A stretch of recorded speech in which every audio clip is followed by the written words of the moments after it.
Hi friends, இன்றைக்கி வீடியோவில் சீனி கிழங்கு வச்சு ஒரு சூப்பரான ஸ்நாக்ஸ் ரெசிபி தான் பார்க்க போகிறேன். இதுக்கு மீடியம் சைஸ் கிழங்கு ஒரு 5 கிழங்கு எடுத்திருக்கேன். இதை நல்லா ஆவியில் வச்சு வேக வச்சு எடுத்துக்கலாம். வெந்ததுக்கப்புறம் தோலெல்லாம் எடுத்துட்டு நல்லா இந்த மாதிரி மசிச்சு எடுத்துக்கிறேன். இதில் இனிப்பு கம்மியாக தான் இருக்குது. அதனால் ஒரு 2 ஸ்பூன் போல் சீனி சேர்த்துக்கிறேன். அப்புறம் 2 ஸ்பூன் போல் கார்ன்ஃப்ளவர், அப்படி இல்லைன்னா கோதுமை மாவு சேர்த்துக்கலாம். இப்போ இது எல்லாத்தையும் ஒன்று சேர நல்லா சப்பாத்திக்கு மாவு பிசைகிற மாதிரி பிசைஞ்சு எடுத்துக்கலாம், நல்லா சாஃப்டாக.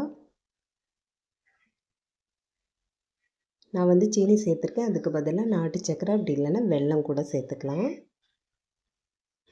இந்த மாதிரி பிசைஞ்சு எடுத்ததுக்கப்புறம் சின்ன சின்ன உருண்டைகளாக உருட்டிட்டு கட்லெட் மாதிரி ரெடி பண்ணி எடுத்துக்கலாம்.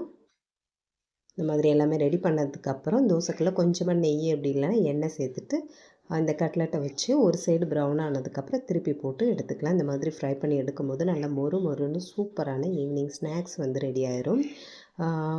சீனிக்கிழங்கு சாப்பிடாத குழந்தைங்களுக்கு, பெரியவங்களுக்குலாம் இந்த மாதிரி செஞ்சு கொடுத்து பாருங்கள். டேஸ்ட் ரொம்ப நல்லாயிருக்கும். வெயிட் லாஸில் இருக்கீங்க அப்படின்னாலும் கண்டிப்பாக ட்ரை பண்ணி பாருங்கள்.